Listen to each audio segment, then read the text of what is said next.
नमस्कार, जनता की आवाज़ में आपका स्वागत है। मैं हूं आशीष पाराशर और आज हम हैं जयपुर शहर के कनौड़िया गर्ल्स कॉलेज में। छेड़छाड़ एक ऐसा विषय जो समाज में कहीं ना कहीं अभिशाप के रूप में है। आए दिन होने वाली घटनाएं हम सबकी आंखों के सामने आती हैं, जब छेड़छाड़ से दुखी होकर लड़कियां आत्महत्याएं तक कर लेती हैं। आखिर छेड़छाड़ ने इतना विकृत रूप जो समाज में ले रखा है, उस पर ऊपर से बयान भी आता है कि लड़कियां अगर सभ्य कपड़े पहने, समझदारी से रहें तो शायद छेड़छाड़ से बच सकती हैं। आखिर इस सब के पीछे क्या हावी है? सिर्फ मानसिकता या ऐसे लोग? इस पर चर्चा करेंगे हमारे खास कार्यक्रम जनता की आवाज़ में। जो लोग इस चर्चा में पूरे समय हमारे साथ बने रहेंगे, मैं उनका परिचय कराना चाहूँगा। हमारे साथ हैं रश्मि चतुर्वेदी जी, प्राचार्य हैं इसी कॉलेज की। हमारे साथ हैं डॉक्टर मनस्वी गौतम, मनोचिकित्सक हैं। निशा सिद्धू जी हमारे साथ हैं, सामाजिक कार्यकर्ता हैं। जयश्री गर्ग जी हमारे साथ हैं, भाजपा महिला मोर्चा से जुड़ी हुई हैं। हमारे साथ रोमा जैन जी हैं, ये महासचिव हैं जयपुर युवक कांग्रेस की। इति हमारे साथ हैं, ये भी यूथ कांग्रेस से जुड़ी हुई हैं। मोहनलाल पारिक साहब हमारे साथ हैं, विश्व हिंदू परिषद से मोहनलाल जी जुड़े हुए हैं।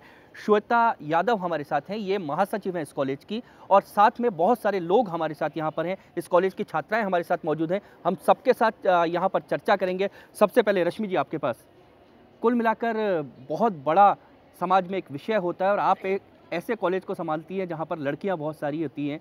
छेड़छाड़ की घटनाएं आम दिन आम रोज सड़क पर होती रहती हैं, आपके पास भी आती हैं। किस तरह से काउंसलिंग करते हैं या क्या मनोवृत्ति रहती है उस समय छात्रा की? देखिए, एट्रोसिटीज़ तो उन्हीं लोगों पर होती हैं जो अपने आप को कमज़ोर मानते हैं और जिनको समाज भी कमज़ोर मानता है। तो हमारा कोशिश तो यही रहती है कि हम छात्राओं को मदद भी करें, उनकी काउंसलिंग भी करें और उनको सशक्त बनाने के लिए जो भी कुछ कर सकते हैं। पहली ज़रूरत होती है कि वो मानसिक रूप से अपने आप को मज़बूत माने और ये कोशिश करे कि वो स्वयं सक्षम है इस तरह की चीज़ों से लड़ने के लिए। इसके लिए बहुत सारी चीज़ें ज़रूरी हैं, पेरेंट्स का सपोर्ट भी ज़रूरी है, कॉलेज में काउंसलिंग और सपोर्ट भी ज़रूरी है और एक उनको थोड़े ग्रुप्स बनाने चाहिए जहाँ पर कि वो छात्राएं मिलकर इस तरह की चीज़ों से स्वयं लड़ सकें।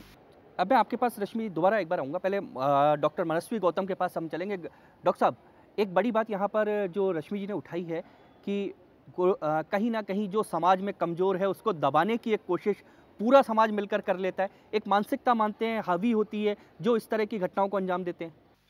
देखिए, इसमें 2 चीज़ें मुख्य रूप से देखी जाती हैं। पहली ये कि 2 व्यक्ति इसमें इन्वॉल्वड हैं, एक वो जो छेड़ते हैं, एक वो जिन्हें छेड़ा जाता है। दोनों की मानसिकता को हमें देखना है।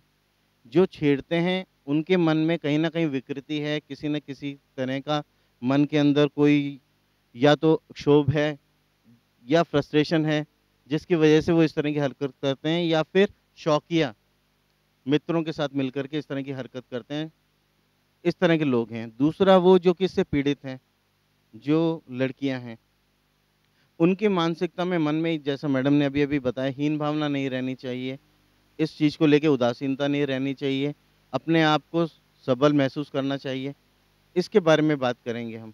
तो दोनों तरफ से इसको देखते हुए और हम अगर चर्चा करें, तो यह एक चूँकि आपने एक बहुत अच्छा पैनल आज बुलाया है जिसमें सामाजिक रूप से जुड़े हुए लोग भी हैं, जो सामाजिक इसका जो पॉइंट ऑफ व्यू है उसके बारे में बात करेंगे। तो ये एक प्रॉब्लम है, ये बहुत ही कॉम्प्लिकेटेड प्रॉब्लम है। इसमें कई एंगल्स जुड़े हुए हैं, सोशल एंगल है, सपोर्ट सिस्टम है, एक खुद का पर्सनल सपोर्ट सिस्टम है। सपोर्ट सिस्टम की एक बात यहाँ पर मनस्वी जी ने कही है। निशा जी, आपके पास इसलिए आऊँगा क्योंकि सामाजिक कार्यकर्ता हैं, बहुत सारे लोगों से, बहुत सारी लड़कियों से भी आप मिलती हैं, जो उन्होंने कहा है एक सोशल सपोर्ट की ज़रूरत है, सामाजिक एक सहयोग की ज़रूरत है अगर इन सब से निपटना है। मानसिक विकृति होती है ऐसे लोगों की, लेकिन जब घटनाएं हो जाती हैं, कहीं ना कहीं लड़कियां कहीं भी नहीं कह पाती, ना परिवार में ना कॉलेज में। मुझे लगता है कि सबसे पहले तो हमारे इस देश के संविधान ने हम लोगों को ये सारी सुविधाएं दी हैं। ये कानून ने हमको अपना हक दिया कि हम क्या पहने, कैसा पहने, क्या बोलें, क्या खाएं, कहाँ जाएं, कहाँ रहें। और बात यह है कि ये जो सामाजिक विकृति की बात आ रही है, सवाल उस पे उठता है, क्वेश्चन मार्क उस पे आता है कि मंत्री जी आते हैं, बयान दे देते हैं कि ये ऐसा पहने तब इनके साथ छेड़छाड़ रुकेगी। ये जो चड्डा पहन के घूमते हैं तो उनको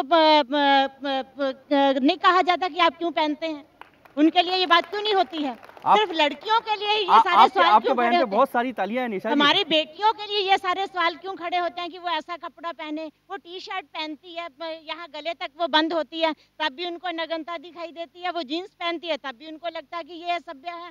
तो ये सोशल सपोर्ट स्ट्रक्चर खड़ा करना दूसरी बात है।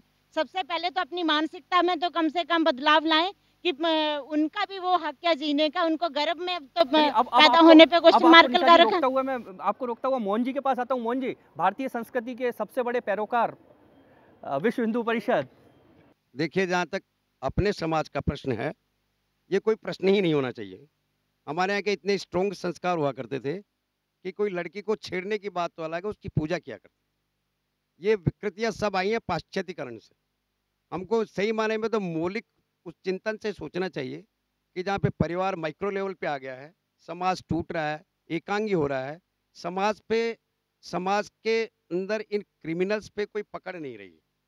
जब तक ये नहीं रहेगी, विश्व हिंदू परिषद के दृष्टि से मैं बताऊंगा, हमने इसको काफ़ी पहले रियलाइज कर लिया। रियलाइज करने के बाद में अखिल भारतीय स्तर पे हमने दुर्गा वाहिनी का कार्यक्रम शुरू किया। हम लड़कियों को दुर्गाएं बनाते हैं, उनको ट्रेनिंग देते हैं, किसी भी फिजिकल असॉल्ट को फेस करने के लिए इंडिविजुअल को कैपेबल बनाते हैं। पर मोहन जी, एक सवाल और उठता है कि समय समय पर आप जैसे संगठनों की तरफ से भी ड्रेस कोड को लेके तो बड़ी, देखिए ड्रेस कोड, आप एक देखिए समाज का एक चिंतन होता है। हमारा समाज आध्यात्मिक चिंतन आधारित है, इसमें भौतिकता को एक सेकेंडरी इश्यू माना गया। अब आपके चिंतन पे डिपेंड करता है आपके कन्विक्शंस क्या है, how do live, how do want to live. अब सवाल ये कि आप आधे कपड़े में अगर अपने आप को सुरक्षित महसूस करते हैं और अच्छा लगता है आपको, तो लीव इट। मेरे ख्याल से मैंने कभी किसी लड़की से ये नहीं कहा कि भैया तुमने क्या ड्रेस पहन रखी। किसी एक इंडिविजुअल ने अगर कमेंट कर दिया, it should not B A such big issue.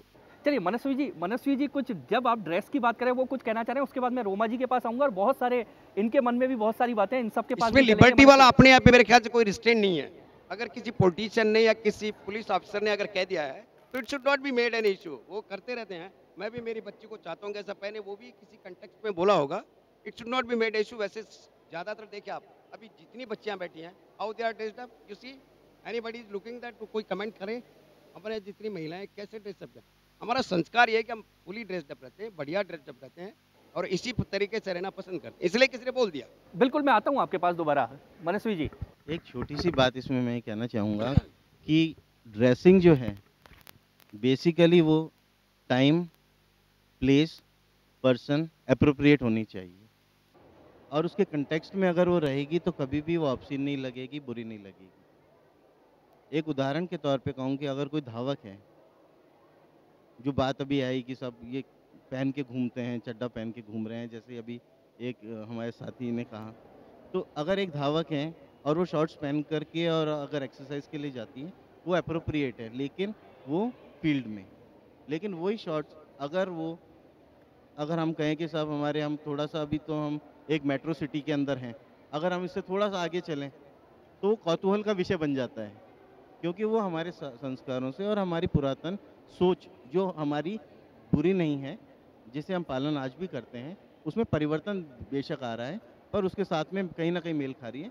आता हूँ। पहले रोमा जी कुछ कह। रोमा जी, हम जितने पाश्चात्य, उनका कहना था, अभी मोहन जी का कहना था, हम आधुनिक हो गए, आधुनिक होने के साथ क्या असभ्य भी हम लोग हो गए हैं? तो मैं एक बात कहना चाहूँगी कि माननीय अशोक गहलोत जी के नेतृत्व में ये जो हर जगह उन्होंने मतलब पुलिस तैनात करी हुई है, कि कोई भी यदि लड़की को छेड़ रहा है तो आप वहाँ जाके कंप्लेन करिए, ठीक है। और उसके बाद महिला आयोग, महिला थाने में जाइए, आप अपनी बात वहाँ कहिए जाके। मतलब हर जगह कांग्रेस सरकार के नेतृत्व में हर जगह आप। चलिए इनको बात कहने दीजिए पूरी, फिर उसके बाद मैं आता हूँ आपके पास। नहीं, मतलब छेड़छाड़ के, मतलब उसमें टॉपिक में बात मैं कहना चाह रही हूँ कि छेड़छाड़ क्यों है कि आप लड़कियों को खुद को मजबूत बनना पड़ेगा। खुद को मजबूत बनना पड़ेगा। जयश्री जी, खुद को मजबूत बनना पड़ेगा, उन्होंने कहा है रोमा जी ने। लेकिन एक जो विषय में, जिस विषय पे रोमा जी के साथ भी बात करना चाहता, आपके पास आ रहा हूँ। क्या लगता है आधुनिकता के साथ साथ हमने जितने मॉडर्नाइज हुए, हम आज वहाँ पर असभ्य भी उतने ही बनते जा रहे हैं? कि मैं सबसे पहले मैडम की बात पर कहूँगी। अब मैं उनको छोड़ दिया, राजनीतिक बात आज हम नहीं करेंगे यहाँ पर। मुझे पता है कि अब आप कहेंगे कि नहीं, हमारे राज्य में महिलाएं सुरक्षित। गहलोत सरकार ने सुरक्षा कहीं नहीं कर रखी है और ना पुलिस वालों को ऐसा अब आदेश अब दे रखा महिलाओं है पे आ कि जाएं। जयश्री जी, अब महिलाओं पे आ जाएं, अब छोड़ दें गहलोत जी को, छोड़ नहीं, दें थोड़ी देर। महिलाओं के लिए ही मैडम ने बोला है कि जगह-जगह बना रखा है, ऐसा कुछ भी नहीं बनाया है उन्होंने। और पुलिस वाले के सामने ही घटना घटित हो जाती है और पुलिस वाले आँखों देखे उस घटना को अंजाम कुछ भी नहीं देते हैं। ना किसी घटना जो घटना घटित होती है, उसके ऊपर वो कुछ भी नहीं बोलते हैं। जयश्री जी, हम सरकारों पर नहीं जाएंगे, लेकिन एक बड़ा सवाल आपने यहाँ पर उठाया। मैं श्वेता के पास आऊँगा। श्वेता, क्या एक बड़ा सवाल उन्होंने उठाया कि पुलिस के पास जाने से, कहीं भी मैं आपसे पूछता हूँ कि एक घटना अगर ऐसी हो जाती है, आपके मन में क्या लगता है कि सबसे पहले आखिर इस घटना को लेकर मैं किसके पास जाऊँ? क्या आज आप अपने आप को इस कदर महसूस करती हैं कि एक पुलिस में जाकर उसकी शिकायत आप दर्ज करा पाएँ? सबसे पहले तो मैं सबको नमस्कार करना चाह रही हूँ। अब आती है बात महिलाओं के छेड़छाड़ की, तो सबसे पहले खुद को खुली सोच रखना पड़ेगा कि ये हमारे साथ ऐसा हो रहा है, क्यों हो रहा है। तो सबसे पहले खुली सोच और खुद को मजबूत बनना पड़ेगा। और सेकंड बात आती है कि पेरेंट्स को ज़्यादा सपोर्ट करना पड़ेगा। मैं एनएसएस में हूँ। एनएसएस में हम गार्बेज इलाकों में जाते हैं, कच्ची बस्तियों में जाते हैं, वहाँ पे पूछते हैं। वहाँ के पेरेंट्स लड़कियों को स्कूल में जाने नहीं देते। इसलिए नहीं जाने देते क्योंकि स्कूल में टीचर्स जो होते हैं वो जेंट्स होते हैं।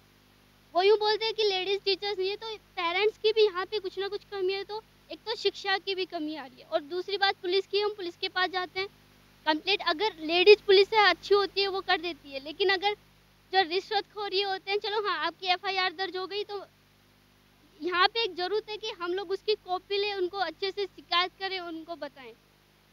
और मेरा तो यही है कि कम से कम खुली सोच होगी तभी लोग जागरूक होंगे और तभी लोग चलिए, इन्होंने एक बड़ा विषय यहाँ पर उठाया है कि खुली सोच होगी और जागरूकता और शिक्षा, 3 विषय उठाए हैं इन्होंने कि आखिर जिम्मेदार इन सब के पीछे कौन है। हम कार्यक्रम में चर्चा जारी रखेंगे। फिलहाल आगे बढ़ने से पहले यहाँ पर लेते हैं एक छोटा सा ब्रेक।